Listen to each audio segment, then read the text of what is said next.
we've seen all these this flurry of announcements from the Chinese authorities, from the People's Bank of China, from some of the other authorities. Maybe we could just start by getting your broad take on these policy moves.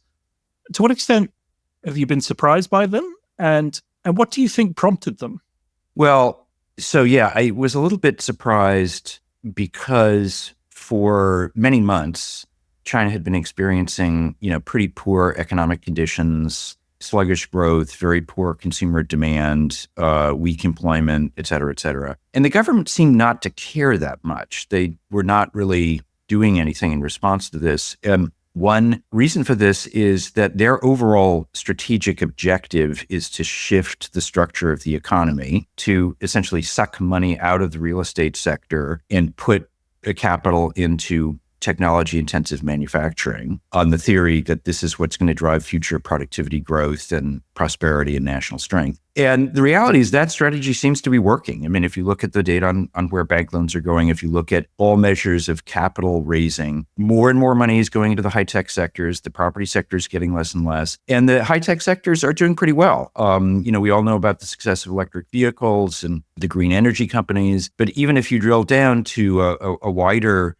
array of sectors that are government priorities, semiconductors, industrial robots, and so forth, they're doing well. They're investing more. They are filing a lot of patents and so forth. So the government seemed to be saying, look, we know this is painful, but our strategy is working. So what's the problem, right? And then in September, suddenly they said, oh, actually, it seems like there is a problem and we got to deal with it. And I think a lot of people are speculating about why it was that they made this sudden shift. And I think there are a couple of reasons. One is that by the end of the summer in August, some of the economic data was really quite poor. And particularly if you look at the indicators of employment, they'd gotten very, very weak, as in early COVID pandemic area sort of weakness. And so there seemed to be a steady deterioration. The export numbers were strong, but there was a little bit softness. And obviously, I think everyone's looking ahead to a possible Trump presidency, a lot of tariffs, what that could do to exports. But I think the most common explanation that I hear is that they got worried that the bad state of local government finances was actually had the risk of leading to certain kinds of social stability problems. Yeah. That local governments in many areas are unable to pay their employees. There are a lot of back wages. They can't pay their suppliers. And there seemed to be some rumblings that this was beginning to create, a real risk of discontent. And as far as I can tell, that seems to have been the major spur to the sudden pivot. Now, the other thing I would say, though, is that if you look at the measures that they've rolled out over the last 6 weeks, they're very broad, they're very coordinated, they kind of fit together well. So it's clear that the technocrats had been working for quite a while on, if we get the green light to support the economy, what do we do? So they were able to move, I think, fairly quickly to do a range of things. So I think what was missing was a signal from the very top that it was important to support the economy. That finally came, for whatever reason, and now they seem to be in sort of full on, let's support the economy mode. So what, if this is a coordinated set of measures, and obviously we're still waiting for various bits and pieces to come out, but how should we think about how these things fit together, and what should the results be, do you think? Right. So I think first, probably we should talk about what they're not trying to do, because I think a lot of the market commentary has sort of assumed an intent that isn't there, right? And I call this a stabilization package, not a stimulus package. The purpose of this is not to engineer a new boom of growth. So this is very different than the stimulus packages that you saw, notably in 2008, but also in a couple of subsequent periods, such as 2015, where they were really trying to gin up growth. Now, essentially what they're trying to do is put a floor under growth and to shift the focus of property policy from being very restrictive to shrink the property sector, to say, okay, we've done the shrinkage, now it's time to stabilize and restore some confidence. So it's about stabilization, it's not about reflation in a broader sense. And they haven't abandoned their core strategy, which is growth is driven by investments in high-tech manufacturing. So they were never going to do any kind of large-scale consumer stimulus because that's not really what they do, and that's not part of the purpose here. Nor were they going to do the kind of big infrastructure stimulus that has driven previous reflation efforts. Yeah. So what they are trying to do, though, is put a floor under things and restore some order in the property market. So and also to take some of the fiscal pressure off of local governments. Those are kind of the key features. And so what they've done is, number one, the central bank cut a bunch of interest rates. Number two, in order to make the transmission of monetary policy more effective, they've proposed a major recapitalization of the biggest banks in the country. And some people have asked, well, the big banks are fine. They have plenty of capital. It's the small banks that need capital. Why are you giving more capital to the big banks? And the reason for that is that the big banks are systemically important. They're the ones that really drive the transmission of monetary policy. So if you want them to do their job, they need more capital to take on extra risk, particularly in the property sector, which is where the government wants them to take on more risk. So those two things, I think, fit together pretty well. And then the other major thing that they're doing, they've had a whole host of different measures in the property market. They've had a major deregulation of mortgage policies, so it's easy to refinance. There's no discrimination between whether it's your first property or second property. They've authorized local governments to remove most of the administrative restrictions on property purchase, et cetera, et cetera. So it's a whole suite of things to try and get more juice in the property sector, along with financing to basically enable these white lists of approved projects to get completed.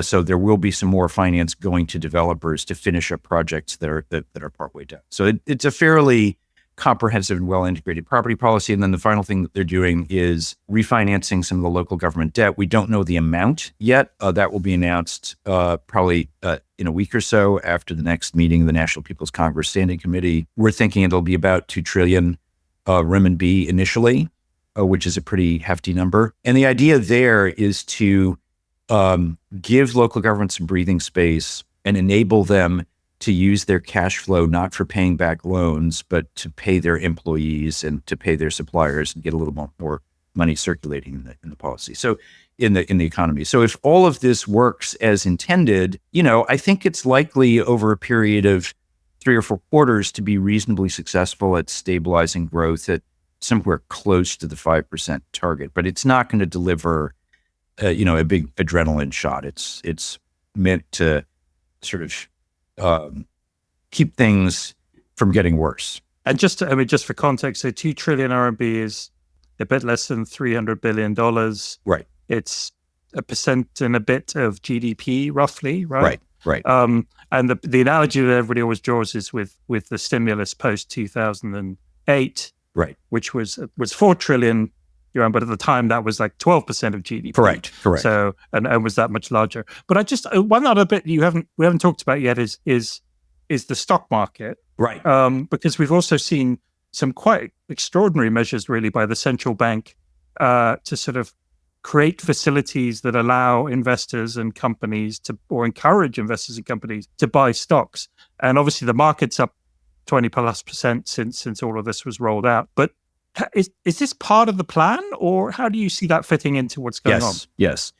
Yeah, sorry, that's a very good point, and that is definitely part of the plan. So, if you want to be cynical about it, this is, reminiscent of the price-keeping operations that the Bank of Japan operated back in the 1990s during Japan's lost decade. So if you want to put a negative construction on that, it's sort of like, okay, here we are again at that kind of failed approach to restore confidence. I think in China, and we can get into this later if you want, it's a somewhat different situation than Japan in the 90s. But what they're trying to do here is the stock market has basically been non-functional for the last year. There have been virtually no significant IPOs. And I think their primary objective here is to get the stock market vibrant enough so that companies can list. Yeah. And this is important for the long-term strategy because the government wants all this investment in high-tech industry. Most of that investment is not coming directly from the government in the form of subsidies. Most of that comes either from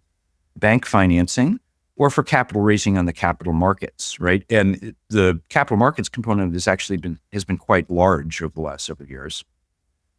So it's a real problem for their industrial policy agenda if they can't free up the capital markets and enable their favorite companies to, raise more equity there. So I think that's the primary objective. Secondary objective is consumer confidence has really been terrible. The government, I think, does not put consumer confidence at the top of its list of economic indicators they worry about. But, it's there, and the numbers have just been atrocious.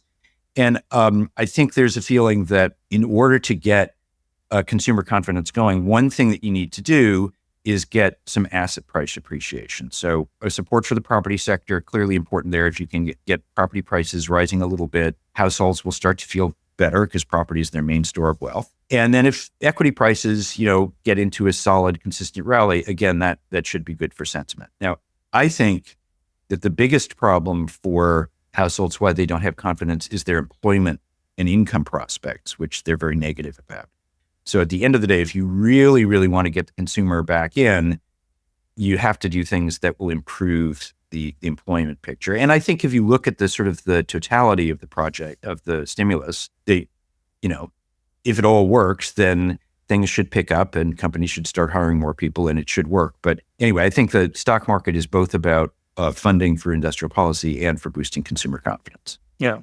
I mean, so we've been talking about some of these issues for a very long time, particularly some of the debt problems that had built up in China and the sort of the problem of local government debt and corporate debt and these sort of various kind of entities that were floating around, which had sort of accumulated a lot of this borrowing. I mean, there is a sense here a little bit that they're just sort of shuffling money around, right? That you move some of the debt from the local government vehicles to the central government. You move it from somewhere else back to the bank balance sheets and so forth. Right. Is that, to what extent is there any of this really sort of sorting out some of the past problems of bad lending? Yeah, well, I think you can say it's I can't even say that it's a first step because they've done steps before. I mean, the local governments, as you know, started to pile up huge amounts of debt in the aftermath of the 2008 stimulus.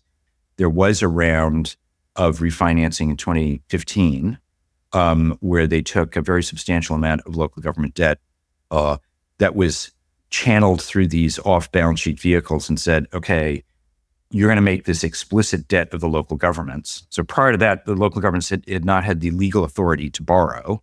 Then they were given it. And they said, okay, you're going to refinance some of this off-balance sheet stuff as on-balance sheet local government did. And that's the end. This is the last supper and stop, borrowing money. And then what happened was they refinanced all this stuff and then they borrowed more money, both through their own bond programs and through the financing vehicles. And so now we're back with an even bigger problem. And I think there are two things that lie behind this. Or one thing really, which is the kind of strange way that the Chinese fiscal system is set up. In most countries, the central government has sort of the primary expenditure responsibilities and the primary revenue raising responsibilities. And then local governments have some part of the expenditure responsibilities and, can raise taxes to support that. In China, basically, the central government controls the large majority of the revenue. Local governments are responsible for almost all of the expenditures, over 80%, right? So there is a mismatch between the local government revenue base and the expenditures that they're expected to perform. And the way historically that this mismatch was solved was, number one, there were supposed to be transfers from the central government. And the problem with that, they were very slow. The system is very difficult to make work. And so in a lot of places, the money didn't arrive in time or it never did or whatever. And then the other thing is the local governments earned enormous amounts of money by selling land, basically. And so what has happened is that as the property sector has been restricted by the central government, the local governments have lost about a quarter of their revenues, roughly speaking, they used to get from land. They're not getting a better transfer flow from the central government. And so unless you're a place like Shanghai or Guangdong or something like that has a very vibrant, powerful economy, you're in a real bind and there's no way out, right? And the flip side of this is that, if you look around at central government borrowing around the world, the US has got about 100% of GDP, central government debt. Most OECD countries are in that range or higher. China's central government debt to GDP is only 20%, right? So the central government has managed to avoid borrowing any money on net for a very long period of time in a way that is completely disconnected from the actual fiscal realities of the country, which is that they've been running, budget deficits, if you account for them properly, of 5, 6, 7% of GDP for the last 10 years, right? And yet the central government debt load has not increased. So there's this kind of weird way that they've set things up. And the way to solve this is, number one, is to recognize the reality that has been apparent to everyone for many years, that a lot of this so-called local government debt, which local governments never had the revenue basis to finance, it's really sovereign debt. The local governments are doing things the central government wants them to do, and the central government is somehow pretending that it's not their responsibility to finance it. And that's frankly ridiculous. So the simple act of recognizing some of this so-called local debt for what it really is, which is central government debt, I think is an important step to sort of fiscal realism. At a more practical level, in what they will able to do is cut the interest rate on this debt, because the central government debt is now running at around 2%. Most of the local government debt was borrowed at higher interest rates. So if you do this refinancing, it will significantly improve the cash flows of the consolidated government. So that's a good step. But at the end of the day, if you really, really want to solve this problem, you need to go back and look at the whole fiscal arrangements and say, okay, what is it reasonable to ask the local governments to do? And where's the revenue going to come from to do that? And there are no good answers to that. So summary on this is, I think it's a good step. They're kind of moving slowly in the right direction, but there's a lot of work that is just not done yet. Yeah. So just coming back to property, which you mentioned a couple of times. So there was this dynamic where the local government sold lands to property developers who then developed it, built lots of property, borrowed lots of money to build lots of property. And this was a big part of China's economic growth for that period after 2008. Right. And obviously then the central government said, okay, this has gone too far, and sort of began to rein in the property developers and so forth. But so there's two problems really. It seems like one is just as a proportion of economic growth, the property sector is become smaller. And from what you're saying, there's no real plans to increase that. But then there's still this overhang, right? Because people have bought property which has fallen in value. There's lots of empty property you keep reading about, sort of ghost cities and stuff. To what extent do they need to find a solution for that overhang? Yeah, well, I think there's two ways that you can think about that. One is, if you look at property transactions and divide them into primary and secondary. So primary is developers building new stuff and selling it directly to the first buyer, right? And secondary is, pre-owned housing that is being bought and sold, in private transactions, right? Secondary housing sales have been very robust for the last 18 months. So they've in fact been growing steadily. And what that suggests is that there is actually quite a bit of demand among households for housing, which makes sense. The urban population is still growing. You still need to, house people, et cetera. And one of the characteristics, as far as we can tell, of the secondary market is that prices have fallen quite a bit more than in the secondary market than in the primary market, right? So you can make the argument that, okay, what's going on here is that prices have been allowed to adjust in the sort of more market-driven part of the housing sector, and now sales are picking up. So in the primary market, what you need to do is allow prices to fall more till they hit some clearing level, and then people will be back into the market. And so eventually you can soak up some of the inventory there by just letting prices correct. And what's happened is that local governments have been unwilling to let the primary prices fall as much because they have a lot of debt that's collateralized on land values and so forth, and they would have to recognize losses if they permitted this to happen. So there's a lot of administrative interference in that sector of the market. Okay, so that's one way of looking at it, is that you just need a price correction. And if that's the case, the fact that they still have not really allowed those prices to fall or create a mechanism for that is a problem. And so you're going to, the pain will be extended, right?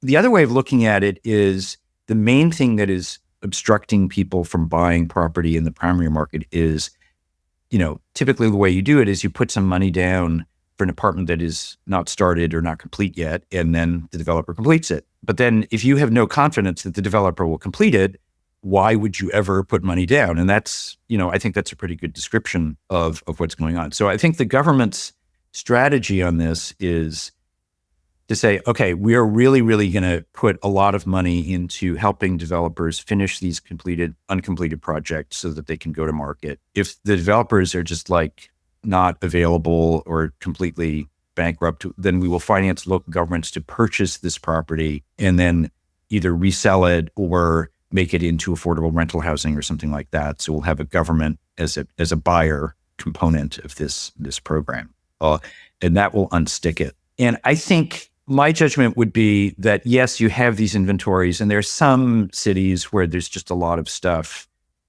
unsold housing that probably never will be sold, and it will kind of rot away, and it will be a testament to the excesses of the 2010s. But if they can solve these other problems, either by allowing prices to clear or by solving the completions problem, at the end of the day, I think there's enough demand that they can keep things going, and kind of restore some vitality to the property market. So I think bottom line is they're going to have to accept that some of this stuff that got built probably just a deadweight loss. But it is possible to, I think, address the problems of the property market without, finding a buyer for every single piece of property that's been built. And I guess also key to restoring confidence. Yeah. I just want to just looking forward a bit. You said at the outset, contrary to what a lot of people seem to think, this is not a plan about stimulating consumption or sort of shifting China to a more consumption-based economy in the future. Right. That seems to be a lot of the discussion is about, well, they've depended too much on the property sector and on infrastructure and historically on exports, and now where's the growth going to come from in the future? But if the plan is to sort of, as you say, and as the Chinese authorities say, to focus on high value manufacturing and presumably exporting the results of some of that high manufacturing, as we've seen with batteries and electric vehicles. How realistic is that given the sort of the shape of the Chinese economy and given the shape of the world economy? And we're already seeing pushback on electric vehicles. Is that realistic? Well, yes and no. So my basic vision of what China is going to turn into over the next, say, 5 to 10 years is a high-tech, low-growth economy. So they're very successful at what they do. They have a manufacturing ecosystem that is terrific.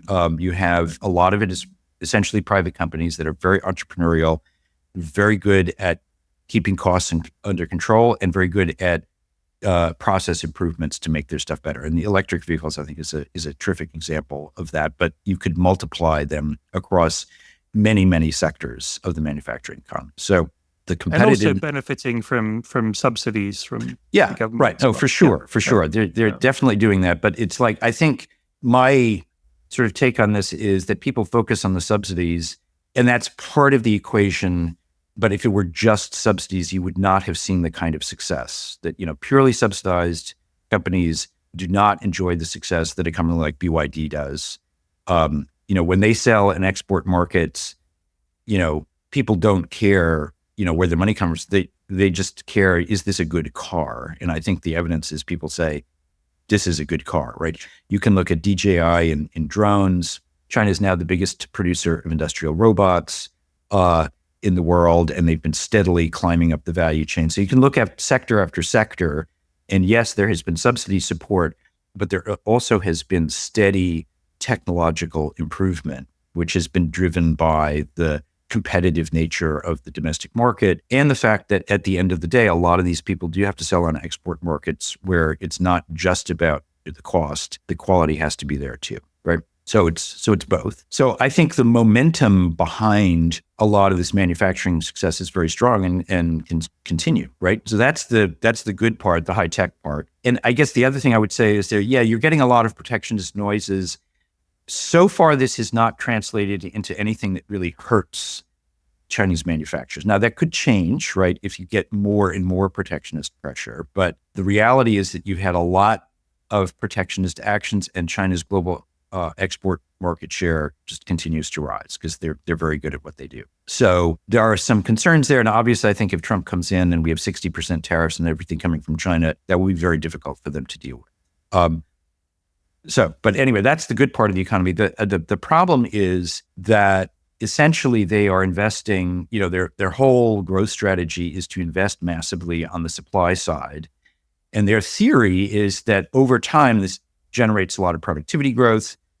Productivity growth translates into good jobs, high wages, incomes grow, and you get not just a strong supply side, but you also get a strong demand side of the economy down the road. And that's where I lose the plot. I just don't see the linkage there because, one way of looking at this is like 60% or so of employment in the economy is now services. That share is inexorably rising.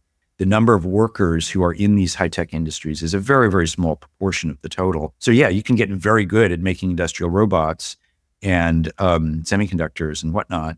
And the workers in those industries can be very well paid. But what does that do for the large majority of people outside the rest of the economy? It's not at all clear. And my take on this is that if you want economy-wide productivity benefits, you do need to focus more on the demand side. You need to get more juice into consumer services because that's where most people, frankly, are going to be working. And they just don't seem to be very interested in that. And so the result is, and you've seen this very clearly over the last several quarters, is that you have a very deflationary environment. China now has had deflation in terms of declines in the overall price level for 6 consecutive quarters, as you are always increasing the supply side faster than the demand side. And I think what we know is that once deflation becomes entrenched, it's very, very difficult to get out of it. And one of the worrying things is that if you look at this suite of policies that they've come out with over the last 6 weeks, which is pretty impressive in a lot of ways, there is, except from the central bank, there's very, very little discussion about deflation as a problem that needs to be solved.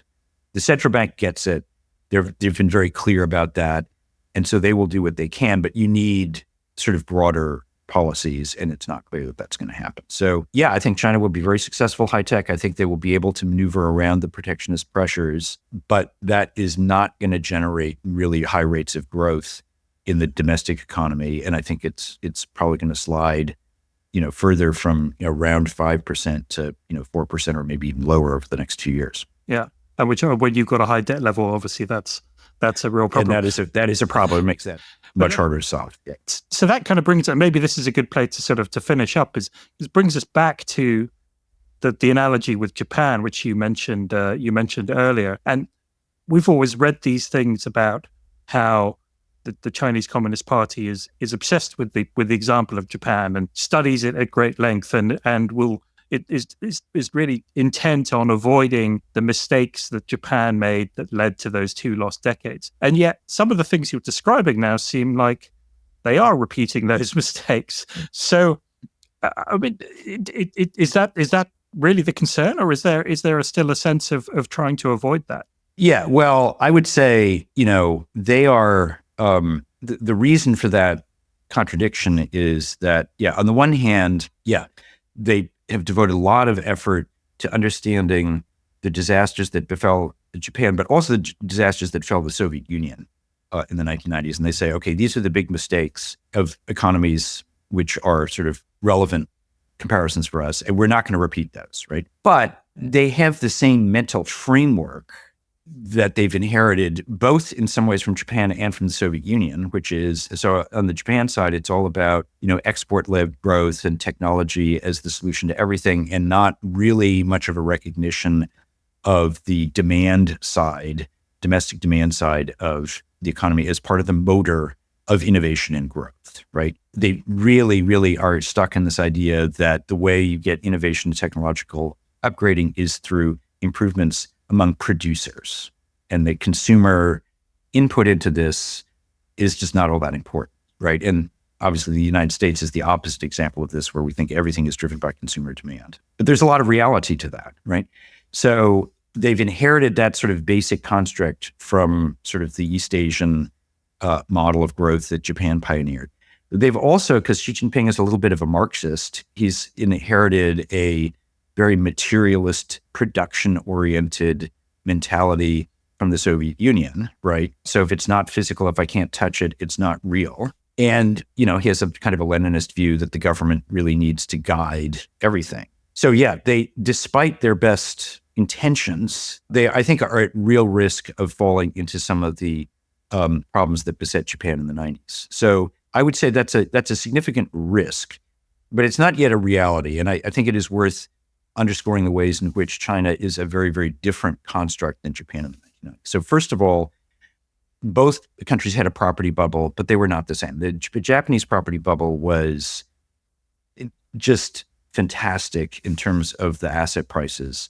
And it was literally the case in the late 80s that often you would buy Japanese companies, their equities, not because of what the company was doing, but because of the value of the land they sat on top of that was in their balance sheet.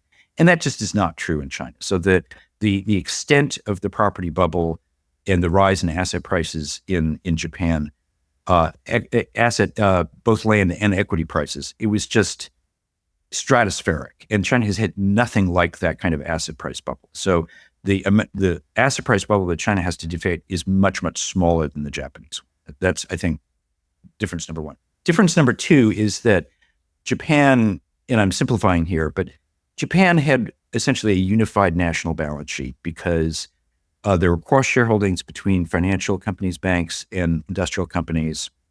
So they all owned each other's stock. All of that, those equity holdings was collateralized on land values that were just way too high. And so when asset prices started to deflate, every single sector of the economy was affected. And everyone got into sort of like paying down debt. And so therefore you got the classic, balance sheet recession. China has a fragmented balance sheet. They've never permitted these cross shareholdings, partly because of the experience of Japan. So yeah, there are parts of the economy that have really bad balance sheets. The property sector and the local government financing vehicles, they're terrible, right? But you look at the manufacturing side of the economy, and it's basically fine. They've actually been reducing leverage over the last decade. They're not overextended. There's too much capacity, and so everyone's operating on thin profit margins, and there needs to be a shakeout. But you don't have a balance sheet problem in most of the industrial sector. So that's a very big difference. And then the third thing I would point to is just in terms of production structure, one of the things that sort of made things particularly hard for Japan in the 1990s is they'd created a very, very successful economy built around building stuff for a non-networked world, right? And then when the internet came along and the world became all about networks and the services that you build on top of those networks, Japan was just not able to compete in that globally, right? So they missed an important trick in sort of technological development. And that, if you look at today, the obvious analogy is what's the next big thing? The next big thing clearly is everything related to the green energy transition. And China is actually a leader in that. So they, I think, have some real advantages relative to Japan over 1990s that mean that if they run competent macro policy, they should be able to do better. And the missing link, I would say, in the macro policy at the moment is the recognition that deflation and price declines are really a central problem, and they need to attack that much more forcefully, through some combination of fiscal and consumer activity. That may come, but as long as they avoid that part of it, then I think, although they have a lot of advantages relative to Japan in the 1990s, I think there is a risk that they sort of gradually slide into a similar dynamic, not today or tomorrow, but over a period of years. Yeah. And would do so with a sort of much lower level of prosperity at and a much income lower than level. Japan did when it got into that position. Yeah. Right, exactly. And so that raises, some serious concerns about, are they able to keep the population happy? Yeah. 欢迎来到六度解析新闻背后的多维思考。带你洞悉头条背后的世界。在今日华尔街频道的6度解析中，我们将深入探究时事热点，为你揭开新闻背后的真相。在这个信息泛滥、真相难觅的时代，6度解析应运而生。我运用海量数据、人工智能整合以及专家观点，层层剥析每个故事，通过实时背景数据挖掘，确保你获得全面的新闻资讯。然而，我们关注的不仅仅是数据，更重要的是将它们串联起来。我将分析多方视角，揭示隐藏的脉络，为你提供单一媒体常常忽略的背景信息。无论是政治、经济，还是全球事务，我都将为你带来最具洞察力的分析。试想一下，拥有洞悉全局的能力，做出明智的决策，参与有意义的讨论，这就是6度解析带给你的价值。它不仅仅是新闻分析，更是一种赋能的工具。加入今日华尔街的6度解析，共同探索头条背后的故事。你通往深度理解的旅程，从这里开始。不要只是阅读新闻，要解码新闻，理解新闻，活出新闻。这一切尽在6度解析。立即订阅，不错过任何真知灼见。因为了解真相仅仅是个开始。